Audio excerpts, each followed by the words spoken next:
শয়তানের প্রতারণায় পড়ে একটি যদি গুনার কাজ করার নিয়ত করে, কাজটা করে নাই, শুধু নিয়ত করেছে, ইচ্ছা করেছে, আমলনামায় কোনো গুনাহ লিখবা না।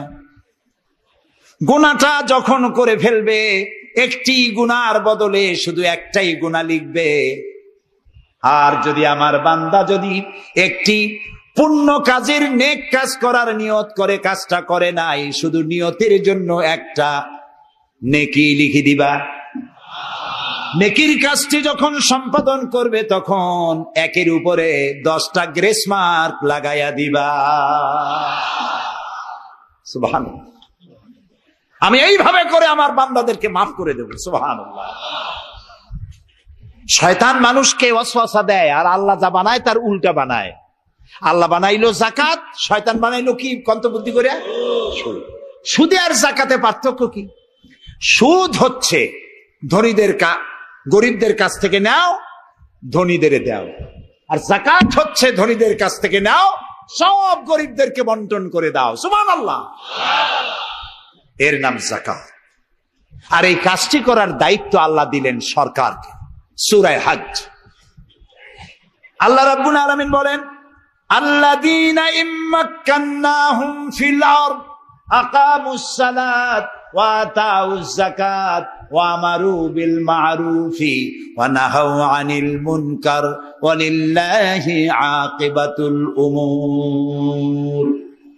আমি যদি মুমিন বান্দারে ক্ষমতা দেই, তারা 4 দফা কাজ করবে। কয় দফা বলেন?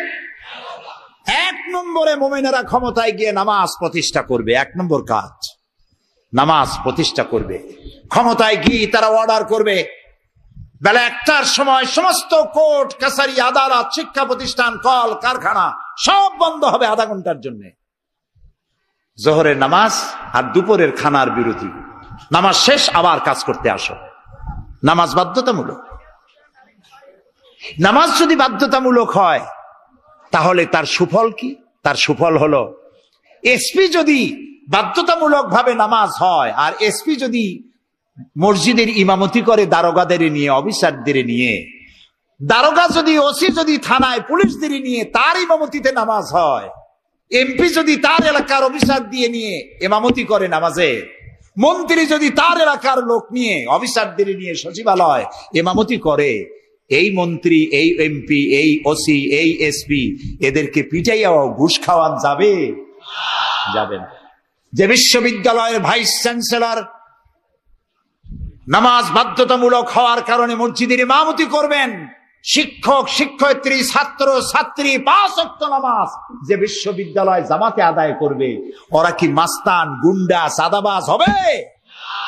হতে পারে না। এই জন্য সরকারের প্রথম দায়িত্ব হবে, কে বলতেছেন? কার কথা শোনাইতেছি? প্রথম দায়িত্ব হচ্ছে নামাজ প্রতিষ্ঠা করো। 2 নম্বরে যাকাত আদায় করো। 2 নম্বরে কি? যাকাত আদায় করো। এই যাকাত গভর্নমেন্ট আদায় করবে। আল্লাহর কায়দাটা কি দেখেন, এর মধ্যে সিগনিফিকেন্স কি? গভর্নমেন্ট আদায় করবে কেন? আমরা দিলে হবে না কেন? আমরা দিলেও হবে যদি ইসলামী সরকার না থাকে। ইসলামী সরকার হলে, অর্থাৎ আল্লাহর বিধান কায়েম হলে যাকাত কালেকশন করবে গভর্নমেন্ট। এখানে একটা সাইকোলজিক্যাল ব্যাপার আছে।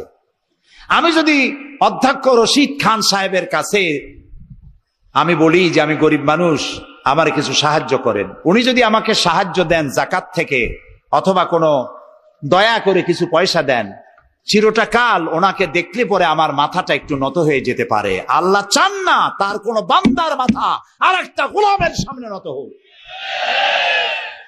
সেই জন্য আল্লাহ চান সরকারের কাছ থেকে নাও, তোমার মাথা উঁচু থাকুক।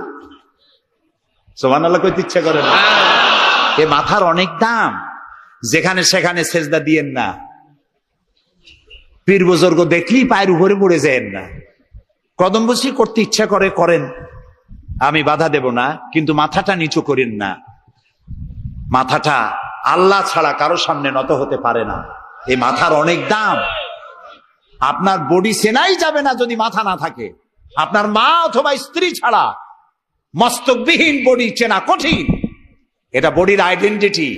এই জন্য দেখবেন পৃথিবীর সমস্ত প্রাণী খাবারের সময় রুজির উপরে, রিজিকের উপরে মুখ লাগাইয়া খায়। গরু, বাছুর, মুরগি, হাঁস, হাতি, বাঘ, ভল্লুক, ময়না, টিয়া, সব খাবারের উপরে মুখ লাগায়া খায়। কেবলমাত্র মানুষ খাবারের সময় খাবারটা মাখাইয়া মাথা উঁচু থাকে এখানে দেয়।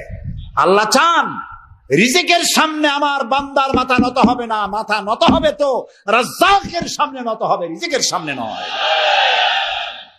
সুতরাং গভর্নমেন্টের কাছ থেকে নাও, তাহলে তোমার মর্যাদা ঠিক থাকবে, কোনো ব্যক্তির কাছ থেকে নয়। গভর্নমেন্ট কালেকশন করবে, গভর্নমেন্ট বিতরণ করবে।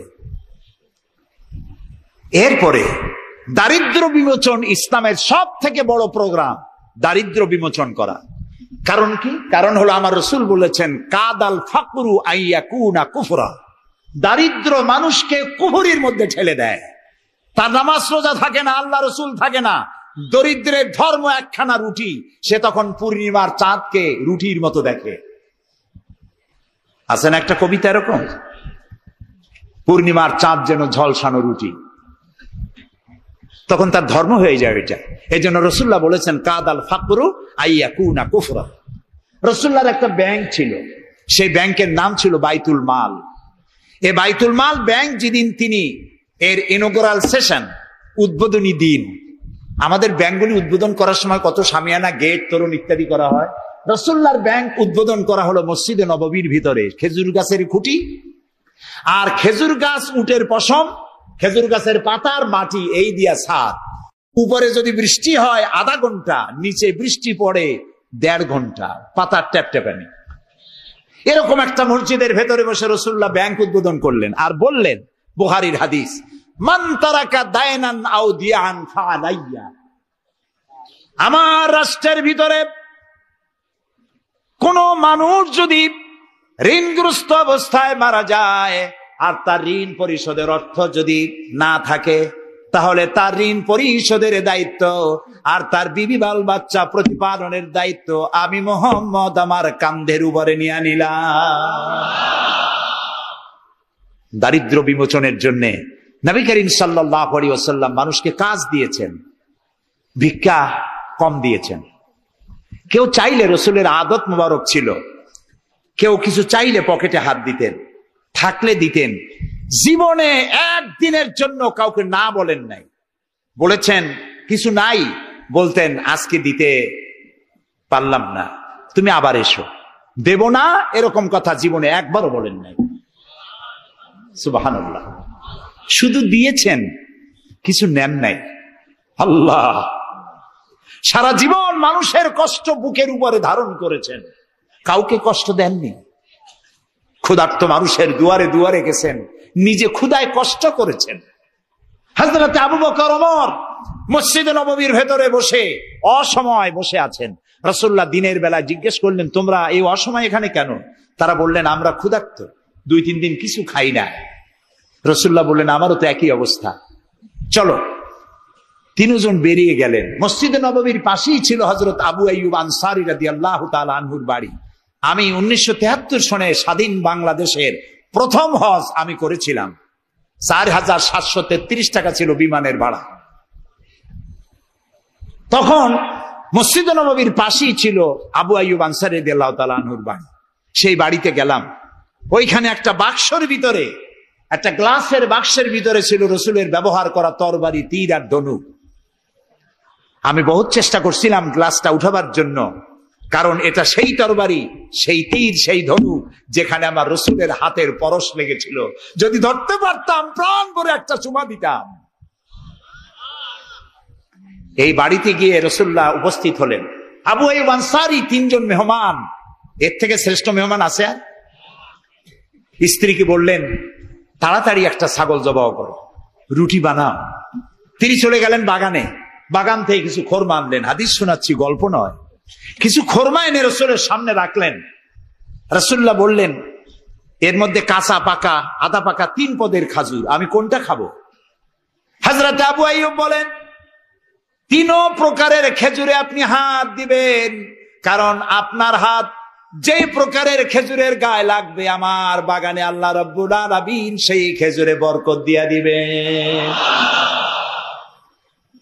কিছুক্ষণ পরে রান্না হয়ে গেল, রাসূলের সামনে গোশত আসলো, রুটি আসলো। আল্লাহর নবী খাবারের শুরুতে দুই একটা রুটি আর দুই তিনটা গোস্ত টুকরা রুটি দিয়া পেঁচায়া হযরতে আবু আইয়ুব আনসারীর হাতে দিয়া দিলেন। বললেন, আবু আইয়ুব, এই রুটি আর গোস্ত টুকরা নিয়ে যাও, আমার কলিজার টুকরা মা ফাতেমা গত 3 দিন হলো কিছু খায় নাই। দুনিয়ার মানুষের খাবার পৌঁছায়ছেন, নিজে না খেয়ে থেকেছেন। হযরত আয়েশা বলেছেন, একদিন 2 দিন না, মাসের পর মাস রাসূলুল্লাহর স্ত্রীদের ঘরে চুলায় আগুন জ্বলে নাই। হযরত ওমর রাদিয়াল্লাহু তাআলা আনহু রাসূলুল্লাহর ঘরে প্রবেশ করেছেন। এখনো ঘরটা আছে, মসজিদে নববীর কোনায় ছোট্ট ঘরটা, বিশ্বনবীর ঘর। তিনি ঘরের মধ্যে প্রবেশ করে দেখেন রাসূলুল্লাহ শুয়ে আছেন। তারপরে হযরত আবু বকর সালাম করলেন, রাসূলুল্লাহ উঠে বসলেন। হযরতে ওমর রাদিয়াল্লাহু তাআলা আনহু বাচ্চা শিশুর মতো ডুকরে কেঁদে উঠলেন। নবীজি জিজ্ঞেস করলেন, ওমর কাঁদো কেন? হযরত ওমর বলছেন, ইয়া রাসূলুল্লাহ, আমি বিশ্বনবীর ঘর দেখতেছি, ছোট্ট একটি ঘর, এক কোনায় পানি শূন্য সরাহি কাত হয়ে পড়ে আছে, এক পাশে একটা গ্লাস, আর আপনি যে বিছানায় শোয়া, চাদর নাই, বালিশ নাই, দড়ি দিয়া বুনানো খাটিয়ার উপরে শুয়েছিলেন, হাতের তলায়, মাথার তলায় হাত দিয়ে আপনার জান্নাতি শরীর মোবারকের পিঠের উপরে দড়ির দাগ আমি সহ্য করতে পারছি না ইয়া রাসূলুল্লাহ। কাফেরেরা পৃথিবীতে এত শান্তি করলো, আর আল্লাহ রাসূলের গায়ে দড়ির দাগ, আপনি আমাকে অনুমতি দেন, আমি একটা তোশক আপনাকে বানায় এনে দেই। রাসূলুল্লাহ বললেন, ওমর, আমি যদি হুকুম করি, এই যে ওহদ পাহাড়টা আমার জন্য সোনায় পরিণত হয়ে যাবে। আমি পৃথিবীতে শান্তি করতে আসি নাই, এসেছি মানবতার মুক্তির জন্য, কল্যাণের জন্য। নবী করিম সাল্লাল্লাহু আলাইহি ওয়াসাল্লাম এই যাকাতের বিধান কায়েম করলেন। মানুষের দুয়ারে দুয়ারে খাবার পৌঁছে গেল, বৃদ্ধরা ভাতা পেল, বয়স্করা ভাতা পেল, বেকারেরা তাদের কাজের সংস্থান পেয়ে গেল। অবস্থা এমন হলো, হযরত ওমর ইবনে আব্দুল আজিজ রাহমাতুল্লাহ আলাইহির সময় যাকাত কে নেবে, যাকাত কে নেবে চিল্লানো হতো, ঢোল বাজানো হতো। একজন লোক পাওয়া যেত না যে যাকাত আমার দরকার। ইতিহাস লিখছে, ওই সময় একজন লোক তার সাদকার টাকা নিয়ে ঘুরতেছে যে যাকাত কাকে দিবে। 3 দিন হলো যাকাত নেওয়ার মতো একটা লোক পেল না। অবশেষে ক্লান্ত হয়ে মরুদ্যানের মধ্যে বসে আছে। কিছু সময় পর দেখলো যে একটা লোক, ধুলায় ধূসরিত চেহারা, তিনি এসেছেন, হাতে একটা বড় টোপলা। এই লোকটি বলল, পথিক, আসসালামু আলাইকুম, আমি 3 দিন ঘুরলাম এই দেশে, একটা মানুষ পেল না যাকে আমি সাদকার টাকা, যাকাতের টাকা দিতে পারি। আপনাকে মনে হচ্ছে গরিব মানুষ, জামা কাপড় ময়লা, আপনি আমার এই টাকাগুলি নিয়ে আমাকে উদ্ধার করুন। লোকটি বলছে, তোমার মাথা ঠিক আছে কিনা আমি জানি না, তুমি কি মনে করছো যে আমার এই বস্তার মধ্যে ছেঁড়া খাতা? তোমার ওই টোপলায় যত টাকা, ওর থেকে অনেক বেশি টাকা আমার এই বস্তার ভিতরে। আমি 1 সপ্তাহ ঘুরতেছি, একটা গরিব মানুষ পাই নাই এই দেশে। এটি হলো যাকাতের কল্যাণময়তা, যাকাত ভিত্তিক অর্থ ব্যবস্থার কল্যাণময়তা। যারাই যাকাত দেয় না, অর্থকে সঞ্চিত করে, সোনা এবং রূপাকে সঞ্চয় করে, তাদের সম্পর্কে আল্লাহ কি বলছেন? والذين يكنزون الذهب والفضة ولا ينفقونها في سبيل الله فبشرهم بعذاب أليم। যারা নাকি রৌপ্য এবং স্বর্ণ সঞ্চয় করে, আমার রাস্তা খরচ করে না, মানে গরিবদের দেয় না, সঞ্চিত করে রাখে, তাদের জন্য কঠিন পীড়াদায়ক শাস্তির সুসংবাদ দাও। প্রশ্ন উঠতে পারে, শাস্তির কি সুসংবাদ হয়? শাস্তির কি হয়? আল্লাহ সুসংবাদ বললেন কেন?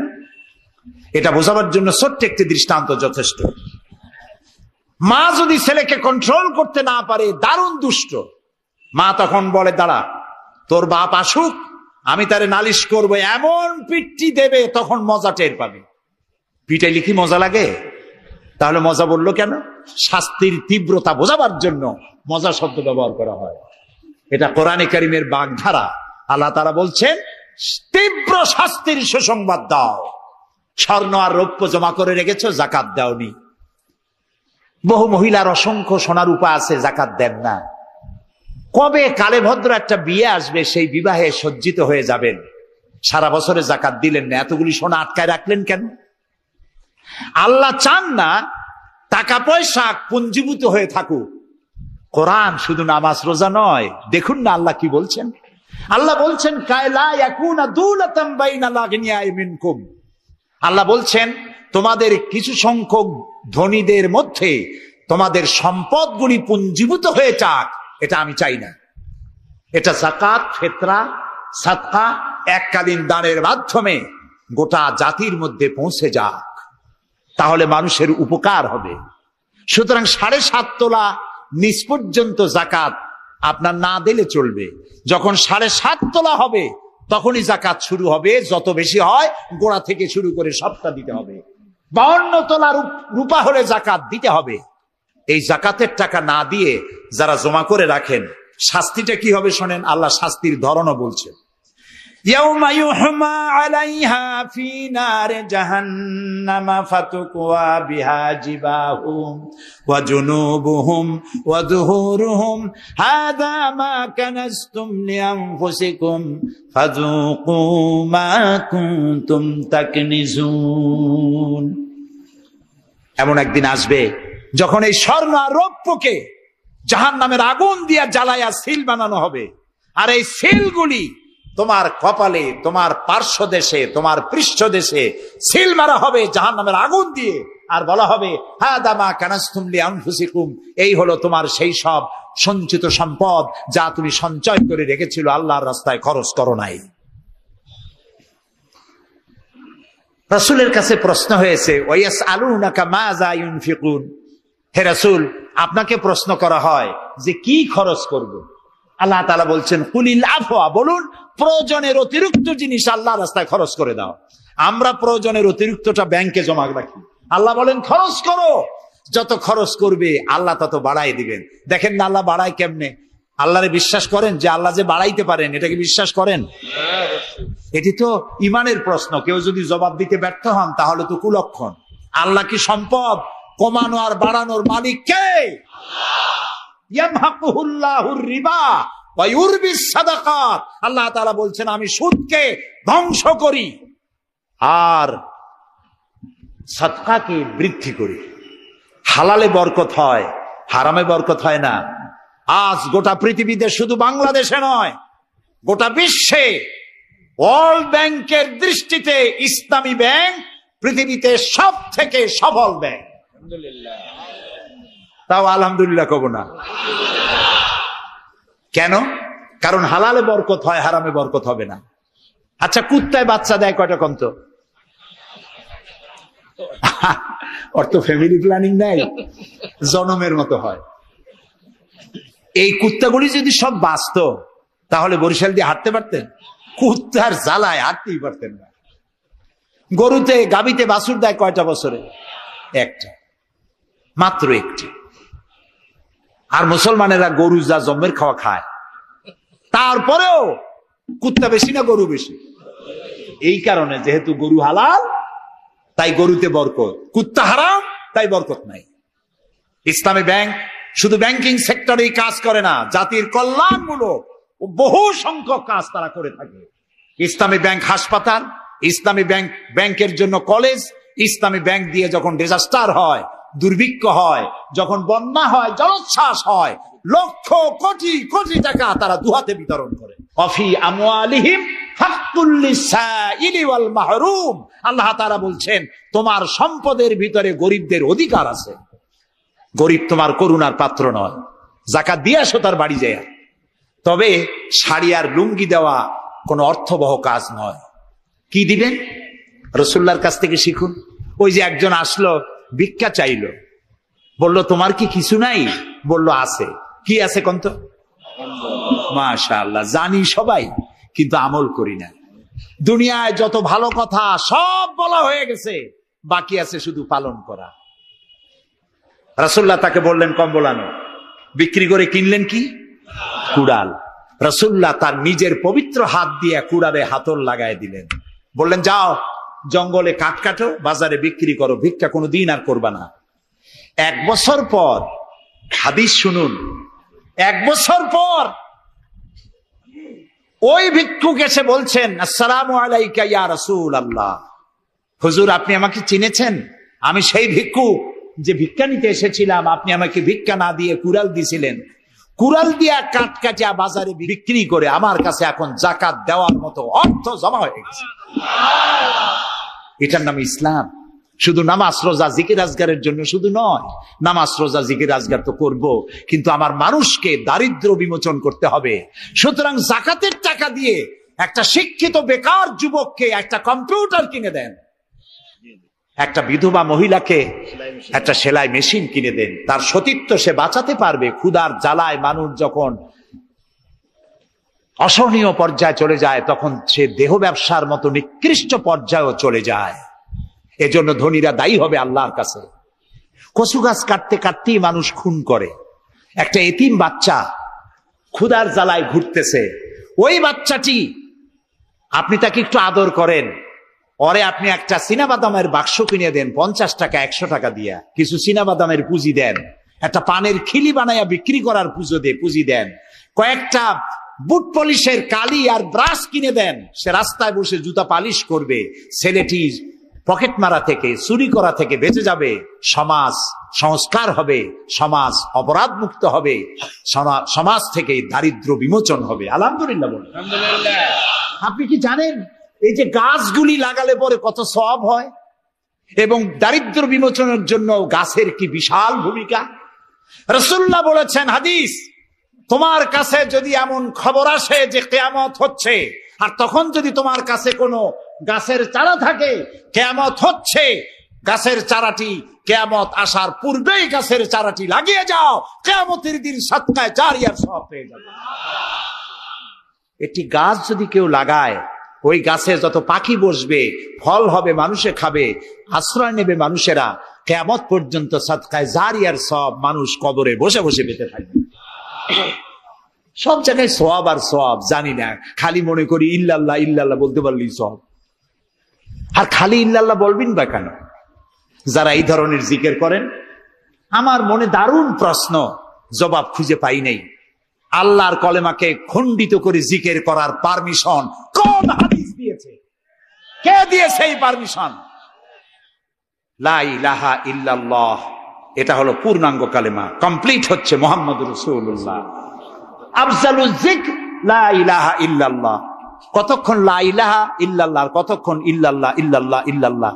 এর অর্থ কি? আল্লাহ ছাড়া, আল্লাহ ছাড়া, আল্লাহ ছাড়া। আল্লাহ ছাড়া কি? কমন সেন্সের শুধু কমন বাদ দিয়া শুধু সেন্স যদি থাকে, কোন মুসলমানের এমন জিকির করা উচিত নয়। তবে common sense is very uncommon. দুর্ভাগ্য জাতির। প্রিয় ভাই সব, দারিদ্র বিমোচনের জন্য আল্লাহ তাআলা এসব ব্যবস্থা করে রেখেছেন। কাজ করে খাও, আয় থেকে দায় শোধ করো। আপনার পুকুর কেটে চতুর্দিকে পুকুরের কান্দায় পেঁপে গাছ লাগান, কলা গাছ লাগান। হাঁস পালেন, হাঁসগুলি পানিতে সাঁতার কাটবে, ভেতরে মাছ থাকবে, হাঁসের পায়খানা খেয়ে মাছ বড় হবে, হাঁস বড় হয়ে ডিম দেবে। এই ডিম বিক্রি করবেন, মুরগি বিক্রি করবেন, পেঁপে বিক্রি করবেন, কলা বিক্রি করবেন। মানুষের কাছে হাত পাতার চাইতে নিকৃষ্ট কাজ আর নাই। রাসূলুল্লাহ বলেছেন, আল্লাহর কাছে এই রকমের হাতের চাইতে এই রকমের হাতের মর্যাদা বেশি। এইটার নাম কি? সাওয়া। বলেন এইটার নাম কি?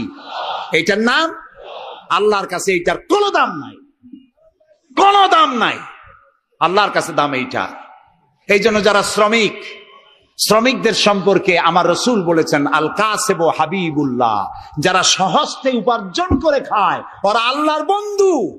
আপনারা শ্রমিক না, সেই জন্য সুবহানাল্লাহ কইতে পারলেন না। আলহামদুলিল্লাহ বলে। রাসূলুল্লাহর হাদিস শোনাচ্ছি, আমি গাজী কালু চম্পাবতীর পুঁথি শোনাচ্ছি না। আল কাসিব হাবিবুল্লাহ, যে ব্যক্তি সহজে উপার্জন করে খায় সে আল্লাহর বন্ধু। এখন যদি কোন রিক্সাওয়ালা, কুলি মজুর, ঠেলাওয়ালা যদি মনে করে আল্লাহর বন্ধু যখন হইছি নামাজ রোজা দিয়ে আর করবো কি, এটি কিন্তু ঠিক নয়। আল্লাহর বন্ধু হওয়ার জন্য নামাজ রোজা অত্যন্ত জরুরি। আর আপনি যে কষ্ট করে খাচ্ছেন, আপনার পয়সা হালাল। যে ব্যক্তি রিক্সা চালায়, 2.5 মনে বস্তা মাথায় করে স্টিমারে উঠায়, ওর চাইতে হালাল পয়সা কারো নাই। মাথার ঘাম পায়ে ফেলে উপার্জন করছে। আপনি জানেন না যে দালানে যারা আছে খুব শান্তিতে নাই। বাইরের থেকে দেখে ভেতরের অবস্থাটা বোঝা যায় না। গুলশান, বনানী, আভিজাত্যপূর্ণ এলাকার বিশাল বিশাল বাড়ি দেখে আপনার চোখ ধাঁধা লেগে যেতে পারে, খুব শান্তির নিলয়। না, শান্তি নাই। বাড়ির মালিক, বহু টাকার মালিক, রাত্রির বেলায় ঘুম হয় না। কোন ফাঁক দিয়ে জানলার পাশ দিয়ে গুলি এসে বুক ঝাঁঝরা করে দেয়, ঘুম নাই। জনমের মতো অসুখ হইছে, প্রত্যেক দিন সোনার চাউল দিয়ে ভাত খাইতে পারে, কিন্তু ডাক্তার তার রুজি কন্ট্রোল করে দিয়েছে। পাঙ্গাসের পেটি, খাসির চর্বি খাইতে পারবেন না, ভাত কম খাবেন। সকাল বেলায় ডিমের পুষ, দুপুর বেলায় 1 স্লাইস টুস, সন্ধ্যা বেলায় ফলের জুস, খাওয়া শেষ। কিন্তু তুমি মিয়া রিক্সাওয়ালা, ঠেলাওয়ালা, কুলি মজুর, সারাদিন কাজ করে পোলাও চাউল কিনতে পারো নাই, মোটা চাউল কিনেছ, খেসারির ডাল কিনেছ। এটু কিনে বাড়িতে বউ রান্না করেছে। আমি চোখে দেখা কথা বলি, আল্লাহ তাআলা এই বয়সে কম দেখান নাই। কমলাপুর রেল স্টেশনের বস্তি দেখেছি, অনেক বস্তি এলাকায় গিয়েছি। স্বামী বসে খাচ্ছে, ঘরমাক্ত রিক্সা চালায় আসছে, 2.5 মনে বস্তা টানে আনছে। স্ত্রী খাবার তুলে দিচ্ছে, আরেকটু খাও, খুব কষ্ট করেছো, আরেকটু খাও। ওর ঘরে ফ্যান নাই, কাপড়ের আঁচল দিয়ে স্বামীর কপাল মুছে দিচ্ছে, আরেকটু খাও, এত কষ্ট করো তুমি। ওর ঘরে ফোমের বিছানা নাই, চটের মতো শক্ত বিছানা, বালিশ নাই, ইটের মতো শক্ত, চাপ কাপড়ের একটু কভার দাও। এরকম একটা বালিশের উপরে সারাদিনের শ্রান্তি আর ক্লান্তি নিয়ে আর ঘুমায় গেছে। কোন ওষুধ খাওয়া লাগে নাই, এমন ঘুম আসছে ওর নাকের গর্জনে ট্রাকের ইঞ্জিন ফেল। শান্তি কি বড় লোক হলে হয়? শান্তি দেওয়ার মালিক আল্লাহ। শান্তি দেওয়ার মালিক কে? আল্লাহ। এই জন্যে এই শান্তি আসবে যদি সঠিকভাবে, সুষ্ঠুভাবে আল্লাহ পাকের দেওয়া এই বিধানগুলি আমরা যদি সমাজে কায়েম করতে পারি, তাহলে এটি সম্ভব। আমার দেশে এখন যদি যাকাতের টাকা কালেকশন করা হয়, তাহলে আমরা একটা হিসাব করেছি। আমি একটা ব্যাংকের সাথে জড়িত আছি, আপনারা জানেন বোধহয়, ইসলামী ব্যাংক। এর জন্ম লগ্ন থেকে আমি আছি এর সাথে। সেই হিসেবে আমরা একটা জরিপ চালাইছি। বাংলাদেশে যদি এখন যাকাত যদি গভর্নমেন্ট কালেকশন করে, তাহলে একেবারে কম করে হলেও 6,000 কোটি টাকা যাকাত কালেকশন হতে পারে। 6,000 কোটি। আর ওয়াকফ এস্টেট আছে বাংলাদেশে লক্ষ লক্ষ একর জমিন, যা বিভিন্ন মোতাল্লি তারা সিন্দাবাদের দত্তের মতো ওয়াকফ সম্পত্তির উপরে চেপে বসে আছে। এই ওয়াকফ সম্পত্তি যদি উদ্ধার করা যায়, আর যাকাত আর ওশরের টাকা যদি গভর্নমেন্ট কালেকশন করতে পারে, বাংলাদেশের দারিদ্র বিমোচনের জন্য পৃথিবীর কারো কাছ থেকে 1টি টাকাও নেওয়ার দরকার নাই। এই যে 6,000 কোটি টাকার শূন্যতা, ভেকুয়াম সৃষ্টি হলো বাংলাদেশে, এই শূন্যতা পূরণের জন্য এগিয়ে এলো এনজিওরা, এবং তারা সুদের বাণিজ্য শুরু করলো। ব্যাংক সুদ নেয় 15 or 17%, আর এনজিওরা নেয় 35 থেকে 40%। মারাত্মক সুদখোর। সমাজে কাবলিওয়ালাদের মতো সুদ চালু করে দিয়েছে। প্রিয় ভাই সব, বাংলাদেশ এটি সম্পদশালী দেশ। যারা বলে, আমি পার্লামেন্টে একবার বক্তৃতায় বলেছিলাম যে যারা বলে বাংলাদেশ গরিব, আমি তাদের সাথে একমত হতে পারি না। আমার দেশ সম্পদশালী দেশ, আলহামদুলিল্লাহ বলে। আমার দেশ, এ বাংলাদেশের আবাদযোগ্য জমির পরিমাণ 2,40,00,000 একর। আলহামদুলিল্লাহ বলবেন না? এখানে বনজ সম্পদ আছে 32,53,860 কিলোমিটার বর্গমিটার নিয়ে, বর্গমাইল জুড়ে। এখানে আল্লাহর হিকমতটা দেখেন। সুন্দরবন আমাদের থেকে দূরে না কাছে? বরিশাল, বরগুনা, বাগেরহাট, সাতক্ষীরা, এই এলাকায় সুন্দরবন কে বানাইছে? কোন গভর্নমেন্ট বানিয়েছে? কেন? আর অন্য জায়গায় বানানো হলো না কেন? উত্তরবঙ্গে বানাইলো না কেন? কারণ আমাদের বঙ্গোপসাগর হলো সাইক্লোন জোন, এখান থেকেই ঘূর্ণিঝড়ের উৎপত্তি হয়। সাইক্লোন জোন 240, 80, 300 অথবা সহস্র মাইল স্পিডে বা 500 মাইল স্পিডে ঝোড়ো হওয়া প্রবাহিত হওয়ার জন্য ঘূর্ণিঝড় প্রস্তুতি দেয়। আবহাওয়া বার্তা দিয়ে তা শোনানো হয়। উপকূলীয় এলাকায় যদি আল্লাহ তাআলা সুন্দরবন তৈরি না করতেন, তাহলে সমুদ্রের ঘূর্ণিঝড়ের প্রথম ধাক্কায় কুয়াকাটা, পটুয়াখালী, বরগুনা, সাতক্ষীরা, পিরোজপুর, বাগেরহাট, বরিশাল প্রথম ধাক্কায় উড়ে চলে যেত।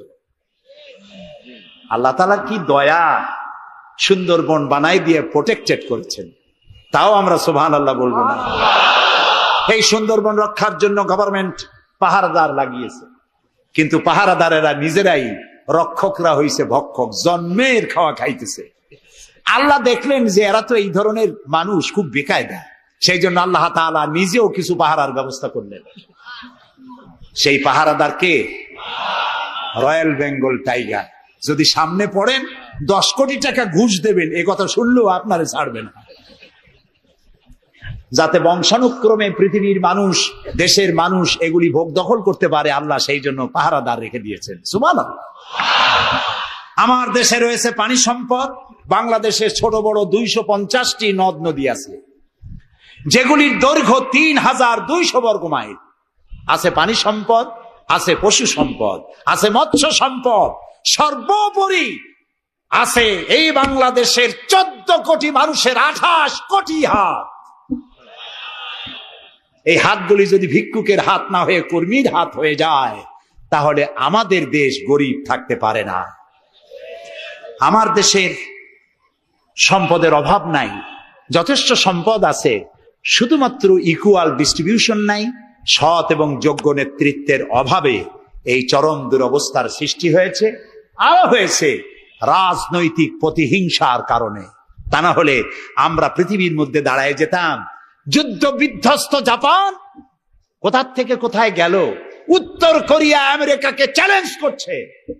থাইল্যান্ড, যারা নারী ব্যবসা করে জীবন বাঁচাইতো, সেই থাইল্যান্ড এখন, আমি মেলবোর্ন ইউনিভার্সিটিতে আমার প্রোগ্রাম ছিল, যাওয়ার সময় ব্যাংকক হয়ে গেলাম। একটি হোটেলে আমার থাকার জায়গা ছিল। 30 কিলোমিটার লম্বা ফ্লাইওভার ব্যাংককে। বিল্ডিং গুলি দেখতে হলে এরকম তাকালে মাথা টুপি পড়ে যায়, এত উঁচা উঁচা বিল্ডিং। সিঙ্গাপুর কোত্থেকে কোথায় গেল? আমরা যে তিমিরে ছিলাম সেই তিমিরেই রয়ে গেলাম। আমাদের বুঝতে হবে, আমার ইসলাম দারিদ্র্যের বিকাশের জন্য আসে নাই, দারিদ্র বিমোচনের জন্য এসেছে। সুন্দর একটি সমাজ বিনির্মাণের জন্য ইসলাম এসেছে, এবং তা গণতান্ত্রিক প্রক্রিয়ার মধ্য দিয়ে।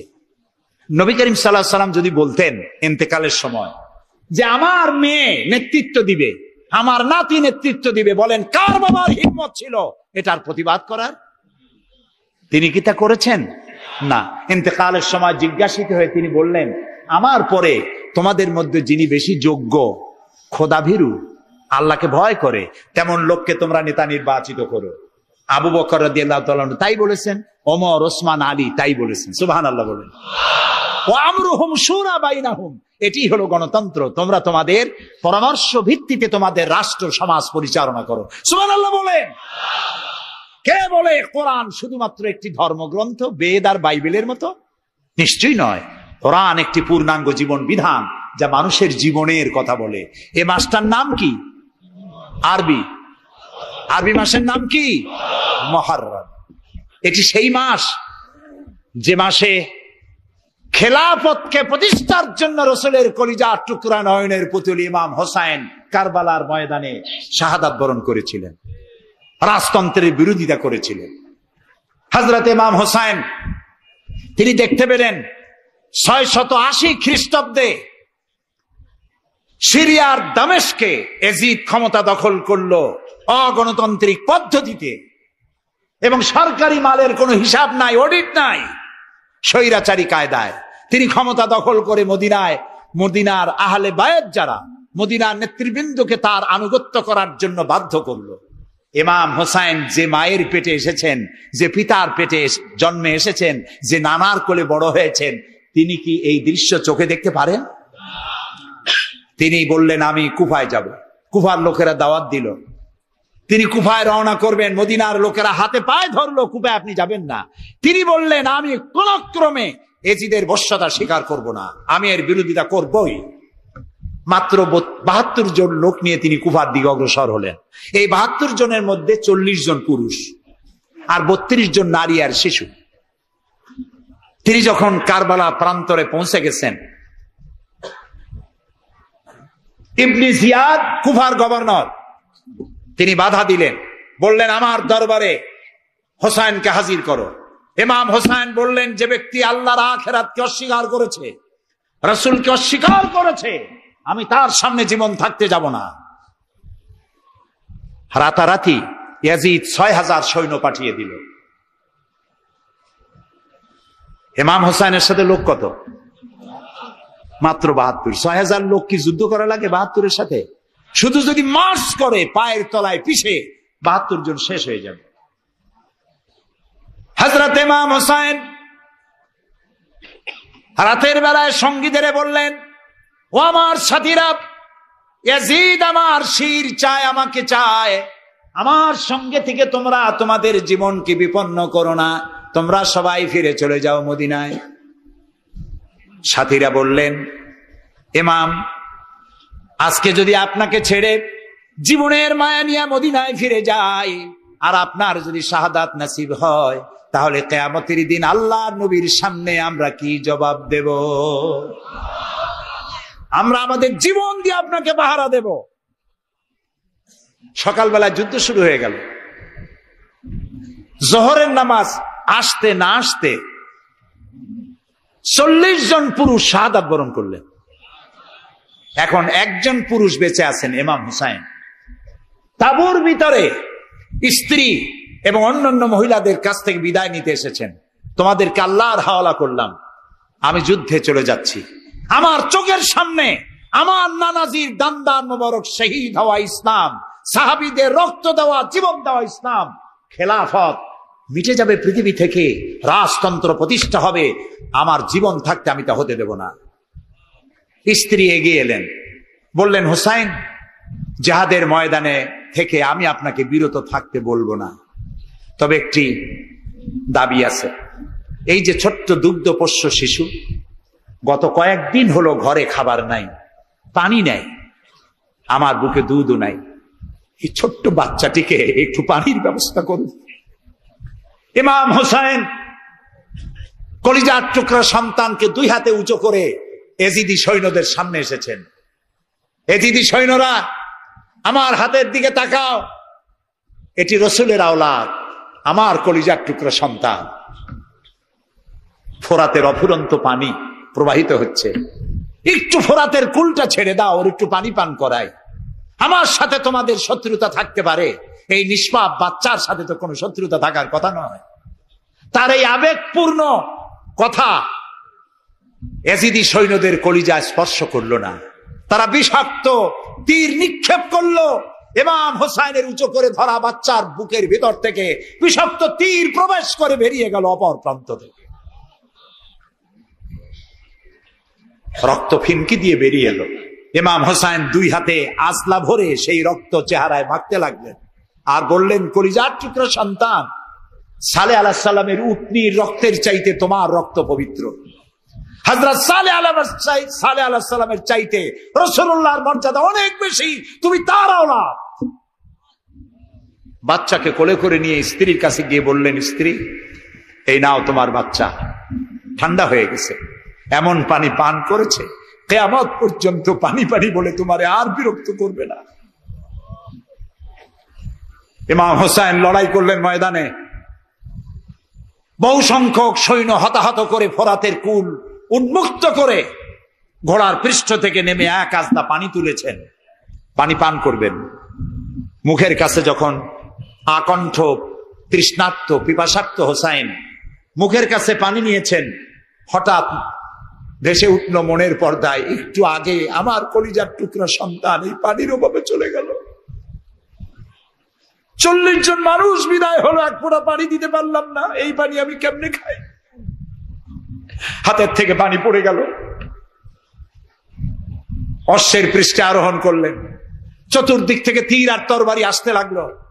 ইমাম হোসাইন বললেন, থামো, একটু থামো, তোমরা কাকে তীরবিদ্ধ করছো? আমি কি তোমাদের রসুল মুহাম্মদ সাল্লাল্লাহু আলাইহি সাল্লামের নাতি নই?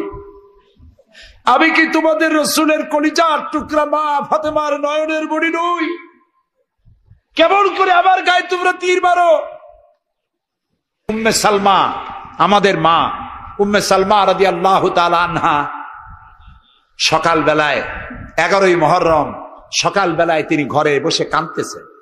কয়েকজন প্রতিবেশী মহিলা এসে বলছেন, মা আপনি কাঁদেন কেন? তিনি বলছেন, আজকে রাত্রে আমি স্বপ্ন দেখেছি রাসূলুল্লাহ আমার বাড়ি এসেছেন। আমি দেখতে পেলাম আল্লাহ রসুলের চোখ দিয়ে পানি পড়ছে, দাড়ি মোবারক ধুলা মাখা, মুখ কাটা বলি।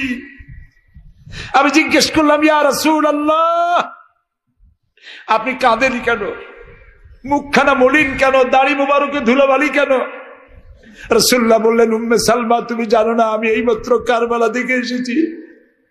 আমি দেখে এলাম আমার কলিজার টুকরা হোসাইনের শির মোবারক তার দেহ থেকে বিচ্ছিন্ন করে ঘোড়ার পদতলি, ঘোড়া দিয়ে পদদলিত করা হয়েছে তার দেহ মোবারক। ইসলাম এত সহজে আসে না, অনেক রক্ত পাড়ি দিয়ে এসেছে ইসলাম। হযরতে হোসাইনের মস্তক মুবারক ইয়াজিদি সৈন্যরা একটা প্লেটে করে নিয়ে কুফার গভর্নর ইবনে জিয়াদের সামনে রেখেছে। ইবনে জিয়াদ চেয়ারে বসা, সিংহাসনে বসা, ইমাম হোসাইনের মস্তক মুবারক তার পায়ের কাছে রেখেছে। কলঙ্কিত ইতিহাস, কি করে আমি শুনাই আপনাদেরকে? ইবনে জিয়াদ চেয়ারে বসে পায়ের কাছে রাখা ইমাম হোসাইনের ঠোঁটের উপরে লাঠি দিয়া নাড়তেছে। হযরত যায়েদ রাদিয়াল্লাহু তাআলা আনহু 80 বছর বয়স, তিনি বলছেন, ইবনে জিয়াদ এতক্ষণ যা করেছো মুখ বুজে সহ্য করেছি, কিন্তু এখন যেটা তুমি করতেছো পায়ের কাছে কার বাধা? তুমি যে ঠোঁটের উপরে লাঠি দিয়া নাড়তেছো, আমি যায়েদ আমি দেখেছি রাসূলুল্লাহ 1000 বার এই মুখের উপরে চুমা খেয়েছেন। তোমার বেয়াদবি বন্ধ করো। প্রিয় ভাই সব,